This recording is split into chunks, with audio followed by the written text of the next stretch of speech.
2번. 부동산 투자를 빙자한 사기꾼들은 지금도 있다. 이 부동산 경매 귀재 혹은 경매 신으로 불리던 서울 레저 이상종은 400억 사기범이며 6년 도피 후 검거되고 2019년 징역 9년을 받았다.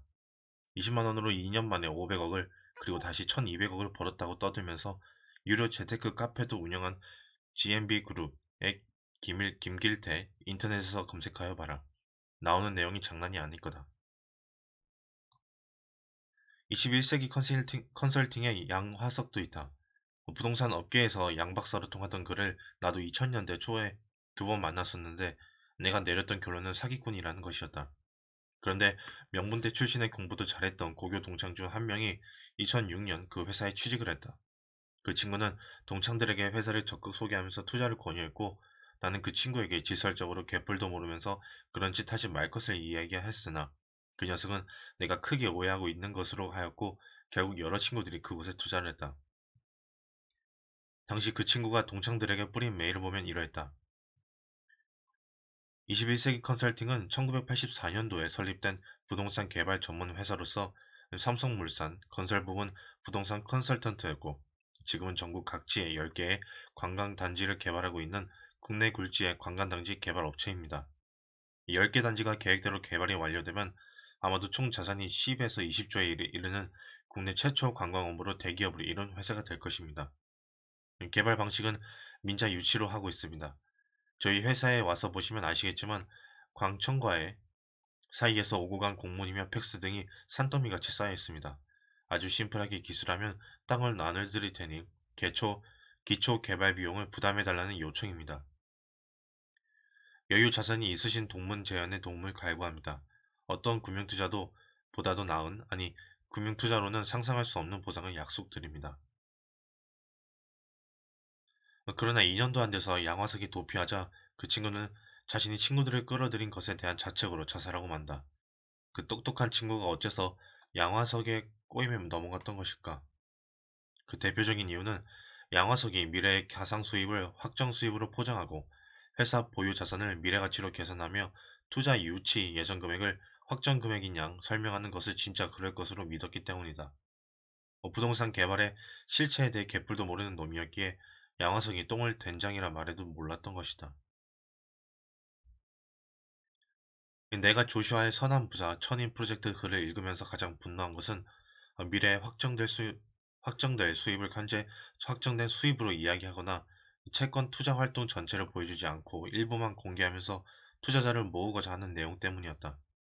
그가 만든 법인 이름도 굿윌이고 닉네임도 선한 부자로 사용하고 착한 척은 더럽게 많이 했으나 나는 그것들 모두를 분명한 미혹으로 보았다. 여기에 덧붙이자면 모든 부동산은 매각되어 현금이 들어오기 전까지는 수익이 미확정이다. 채권 투자 수익 역시 마찬가지이다. CB나 WB, BW 같은 채권 투자가 안전하기만 한 것은 아니고 운영 자금 규모가 1에서 2억이라면 징검다리 디디듯이 수익을 낼 수도 있지만 자금 규모가 커지면 상황이 전혀 그렇지 않게 된다. 이 부티크 경영자들도 그런 어려움을 내게 이야기하고는 한다. 3번. 안 친한 사기꾼들의 공통적 특징. 흑수저로 태어났으나 투자를 잘해서 떼돈을 벌었다고 홍보한다. 사는 곳이나 고급 자동차를 등을 보여주며 자랑한다. 카페, 블로그, 인스타, 페이스북, 유튜브 등으로 사람들을 끌어모은다.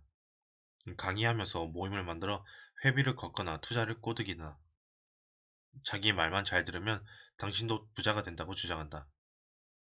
이 외모와 목소리가 좋은 경우들이 많으며 말을 잘한다. 이 참고로 내가 지닌 20년간 독자들에게 보여준 것이라고는 자전거 모형 사진들 뿐이었다. 나는 독자들에게 내가 소유한 것들을 보여줄 필요성을 여전히 조금도 느끼지 못한다. 4번. 친한 사기꾼들의 공통적 특징. 앞에서 말한 사기꾼들은 피해자와 학창시절에 알고 지내던 관계는 아닌 경우가 대부분이지만 피해자가 예전부터 친하게 알고 지내던 사기꾼들도 있다. 이런 연놈들은 주로 은행이나 투자회사 등에 다니는 중에 동창들이나 친한 고객들에게 접근하여 좋은 투자 기회가 있는데 저는 자금이 없지만 하면서 꼬드기는 수법을 쓴다. 내가 아는 놈은 은행 부장이었는데 바둑 모임에 참석하여 바둑을 두면서 넌지시 투자 기회가 있는데 내가 국책은행에 있는 공인이어서 참 아깝다 등의 말을 슬그머니 내뱉으며 친구의 동향을 살핀 뒤 친구가 투자하겠다고 하면 나는 공인이므로 절대 다른 친구들에게는 말하지 말아라 고 입단속을 시켰다. 그놈이 나중에 행방불명 상태가 된 후 드러난 사실은 아파트도 아내 이름으로 되어 있었고 민형사소송을 통해 건질 수 있는 금액이 전혀 없었다는 것이었다. 어느 은행의 여직원은 친하게 지내던 전문직 고객에게 은밀히 투자를 권유하였고 그 고객은 그 말에 속아 부모 형제의 돈까지 끌어다 넘겨주었으나 그 여직원은 자기 가족과 함께 외국으로 도피한 후 현지에서 자살해버렸다. 이런 경우 돈을 찾을 수 있을까? 불가능하다고 보아야 한다. 인터넷에서 만나 채팅하면서 친해진 사람은 어떨까? 외로움을 파고드는 로맨스 스캠이 대표적인데 여기에 속았던 10여 명의 독자들이 보낸 메일 중 기억나는 것은 외국인 스캠에 빠져있던 여자였는데 내가 그거 사기당한 것이라고 답을 보내주었음에도 연거푸 세이노님이 몰라서 그러시는 거다 라고 했고 털린 금액은 2억 원대였을 것이다. 그 독자가 속아 넘어간 이유는 사기꾼이 여러 개의 계정을 각기 다른 사람으로 위장하여 사용하면서 사기꾼을 믿을 만한 사람으로 말하였기 때문이다.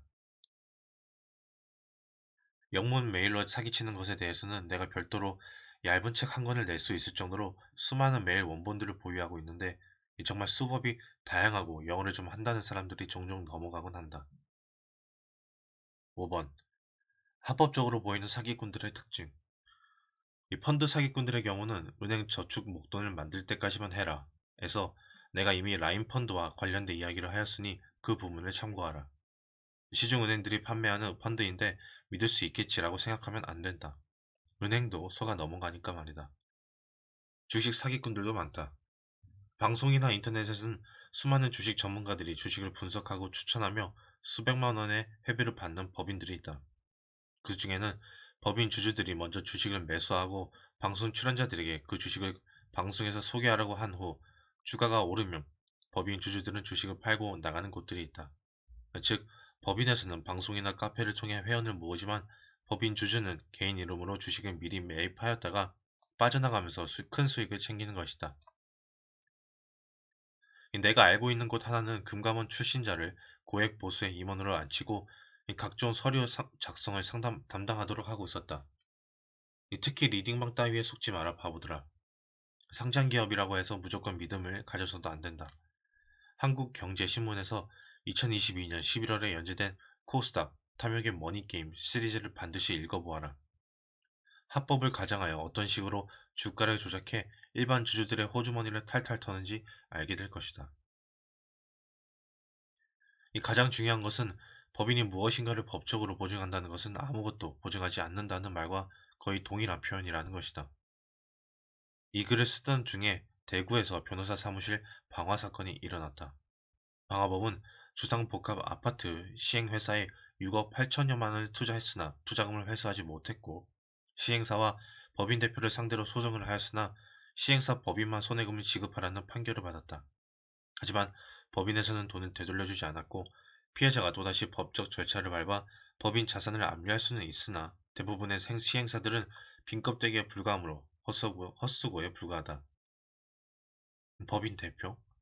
이 법인 대표 개인은 명백한 횡령이나 사기 행위가 아닌 이상 법인 대표로 도장 찍는 것에 대한 법적 책임을 전혀 지지 않는다고 생각하여야 한다. 잘 될 줄 알았는데 이렇게 될 줄 내가 알았겠냐라고 말하면 끝이다.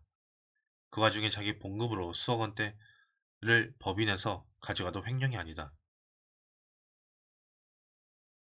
그러므로 어떤 법인과 계약을 할 때는 대표이사 아무개의 날인을 받는 동시에 개인 아무개의 개인 인감 날인도 받아야 대표이사 개인에게 책임 추궁을 할 수 있음을 기억해라.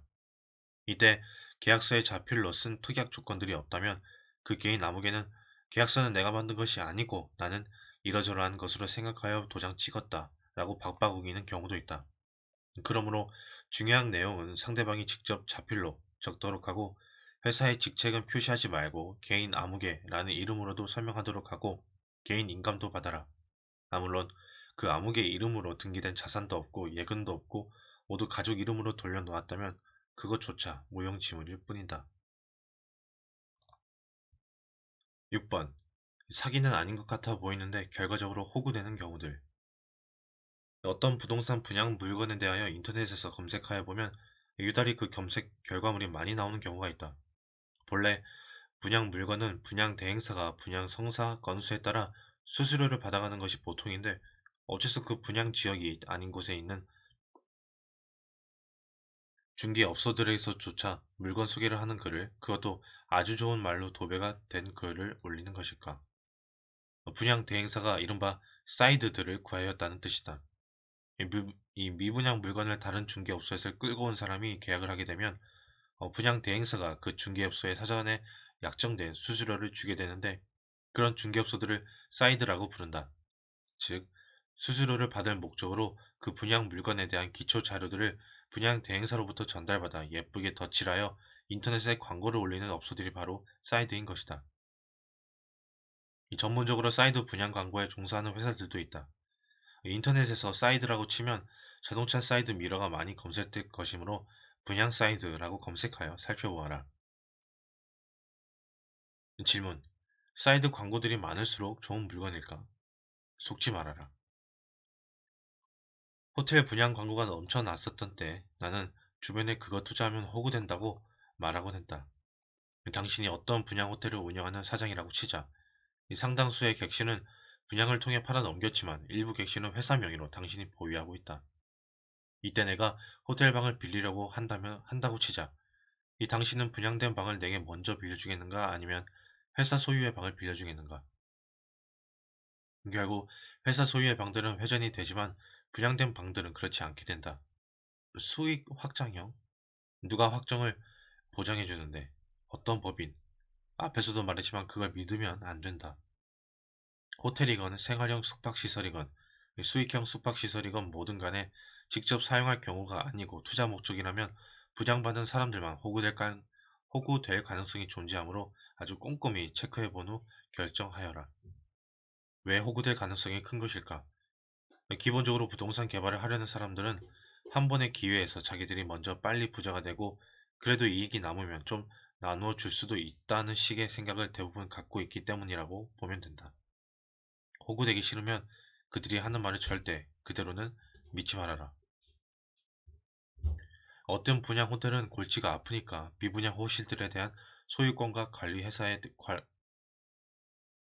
어떤 분양 호텔은 골치가 아프니까 미분양 호실들에 대한 소유권과 관리 회사에 대한 권리를 제3자 법인에게 현금을 받고 싸게 넘기기도 한다. 그 제3자 법인 호텔을 분양받은 사람들을 상대로 관리비 장사를 하는데, 이 적자가 났다고 하면서 관리비 일부 혹은 그 이상의 금액을 분양 소유자들에게 부과하여 이익을 취하면서 대외적으로는 그 호텔의 주인인 것처럼 행동하면서 또 다른 사기 행각을 벌인다. 이 영농조합이나 농업회사 법인을 내세우면서 투자자에게 몇 천만 원만 투자하면 한 달에 얼마씩 주는 것과 함께 재배된 농산물 등을 보내준다고 하는 광고들은 어떨까? 몇 년 후에는 투자금을 돌려주며 지급 보증을 통해 반환 보장해 준다고 하는 경우도 있다. 음, 글쎄다. 내가 몇 군데를 꼼꼼히 뒷조사해 본 적이 있는데 이건 역시 돌려막기 위한 호구 찾는 것 같은데. 또 다른 경우는 스타트업 투자와 관련된다. 90년대만 하더라도 에너지나 동력 없이 스스로 무한히 움직이는 연구기관을 만들었다는 이슈로 투자자를 모으는 놈들이 한국에 있었다. 18세기 초 러시아 황제도 속였던 오르피레우스의 자동 바퀴는 이런 유형의 사기꾼들이 만들어낸 대표적인 작품이었다. 19세기에는 미국의 존 킬러가 물의 진동을 이용하는 연구기관을 만들었다고 하면서 거액을 끌어들였는데, 그가 사기꾼이었으면 그의 사후에야 비로소 밝혀졌다. 현대에 나타난 대표적 사기꾼은 피 한 방울도 피 한 방울로 집에서도 직접 진병을 진단할 수 있다고 호언하며 자금을 끌어모았던 테라노스의 창업자 홈즈가 아닐까 싶다. 이처럼 한국에서도 뭔가를 연구한다고 하면서 혹은 무슨 특허를 갖고 있다고 하면서 아름아름 소개로 투자금을 받는 회사들을 볼 수 있다. 하지만 실제로는 그 연구한다는 자들의 호주머니만 채워주는 경우가 비일비재하다. 내 주변에 있는 사람들 중에서도 상당수가 그런 투자 사기에 당하였다.